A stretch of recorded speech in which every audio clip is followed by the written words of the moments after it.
एक मेमना था। एक दिन उसने अपनी माँ से पूछा, माँ, मेरी नानी कहाँ रहती है? बेटा, तेरी नानी दूर जंगल में रहती है, भेड़ बोली। मेमना, माँ, मैं नानी के घर जाऊंगा। भेड़, जंगल में शेर, चीता, भेड़िया और भालू रहते हैं, वे तुझे खा जाएंगे। माँ, तुम मुझे एक जादू की ढोलकी में रख देना, वह चलती जाएगी और मैं नानी के घर पहुँच जाऊंगा। मेमने ने उपाय बताया। भेड़ जादूगर के पास गई। जादूगर ने ढोलकी बना दी। जादूगर ने बताया, जब मेमना बोलेगा, चल मेरी ढोलक चलती चल, तब यह चलती जाएगी। भेड़ ने ढोलकी में मेमने को बिठा दिया।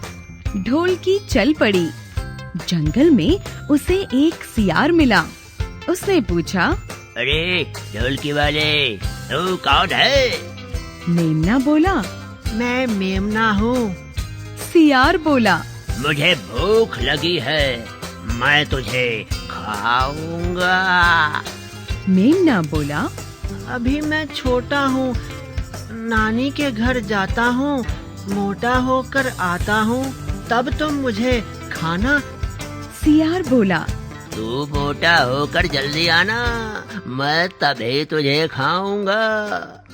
मेमने ने ढोलकी से कहा, चल मेरी ढोलक चलती चल। ढोलकी फिर चल पड़ी। रास्ते में मेमने को भेड़िया, भालू, चीता, बाघ और शेर मिले। सभी उसे खाना चाहते थे। मेमने ने सभी से यही कहा, नानी के घर जाता हूँ, मोटा होकर आता हूँ, फिर तुम मुझे खाना। ढोलकी में लुढ़कता हुआ मेमना अंत में नानी के पास जा पहुंचा। नानी उसे देखकर बहुत प्रसन्न हुई। नानी ने उसे बढ़िया बढ़िया भोजन खिलाए और बहुत प्यार किया। मेमना 1 महीने तक नानी के पास रहा। वह खूब खा पीकर मोटा हो गया था। मेमने ने नानी से कहा, नानी जी, अब मुझे माँ के पास भेज दो। नानी ने ढोलकी पर जादू का एक डंडा लगवा दिया। उसने मेमने से कहा, जब कोई जानवर तुझे खाने के लिए आए तो बोलना, बज मेरे डंडे बजता चल, लगता चल, चलता चल। यह डंडा शत्रु को मार भगाएगा। मेमना ढोलकी में बैठकर चल पड़ा। वह जंगल में जा पहुंचा। रास्ते में शेर आ गया। वह बोला, अब तू मोटा होकर आया है, मैं तुझे खाऊंगा। तभी मेमने ने डंडे से कहा, बज मेरे डंडे बजता चल, लगता चल, चलता चल। डंडा शेर की नाक पर जाकर जोर से लगा। वह पीड़ा से चिल्लाया, ये कैसा मेमना है? शेर भाग खड़ा हुआ। इसी प्रकार मार्ग में बाघ, चीता और सियार भी मिले। जादू के डंडे ने सब की ऐसी पिटाई की कि सब चीखते चिल्लाते भागते बने। बहादुर और चतुर मेमना सब संकटों का सामना करते हुए माँ के पास पहुँच गया। माँ ने उसे बहुत प्यार किया। एक बार की बात है, रामपुर गांव में 2 भाई रहते थे। बड़े भाई का नाम विक्रम और छोटे भाई का नाम राघव था। विक्रम बहुत अमीर था, जबकि छोटा भाई राघव बहुत गरीब था। विक्रम अपने बड़े घर में अपनी बीवी, बच्चों के साथ रहता था। उसके पास खाने पीने की कोई कमी नहीं थी, जबकि राघव मेहनत करने के बावजूद 2 समय की रोटी का ही जुगाड़ कर पाता था। वह अपने परिवार के साथ एक झोपड़ी में रहता था। विक्रम ने अपने माता पिता की सारी जायदाद अकेले ही हड़प रखी थी। उसने जायदाद में से अपने छोटे भाई को कुछ भी नहीं दिया था। दिवाली के दिन विक्रम ने अपने घर को बहुत अच्छे से सजा रखा था। उसके घर अच्छे अच्छे पकवान बने थे, जबकि राघव के घर खाने के लिए कुछ भी नहीं था। राघव ने ऐसे समय में अपने बड़े भाई से मदद मांगने की सोची। वह विक्रम के घर पहुंचा। उसने अपनी स्थिति के बारे में विक्रम को बताया और कुछ पैसे उधार देने को बोला, लेकिन विक्रम ने पैसे देने से साफ मना कर दिया। जिसके बाद वह खाली हाथ ही अपने घर जंगल के रास्ते से लौटने लगा। जंगल में राघव को एक बुढ़िया दिखी जिसके पास लकड़ियों का गट्ठर था। राघव ने सोचा, यदि मैं इस बुढ़िया की लकड़ियाँ इसके घर तक पहुँचा दूंगा तो मुझे बदले में कुछ पैसे मिल जाएंगे।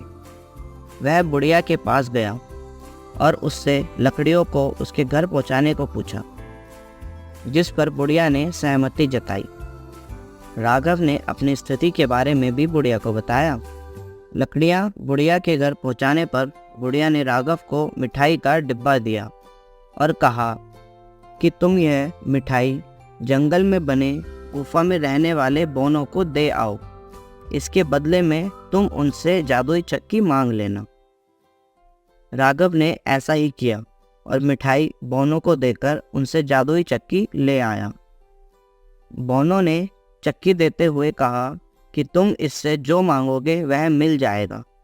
जब तुम्हें इस चक्की को रोकना हो तो इस पर लाल कपड़ा डाल देना। राघव खुशी खुशी वह चक्की अपने घर ले गया और अपनी बीवी को सारी बात बताई। उन्होंने चक्की को ज़मीन पर रखा और अनाज, फल, सब्जियां मांगी। कुछ ही समय में सब चक्की से निकलता गया। उन्होंने जिसके बाद भरपेट अच्छा खाना खाया।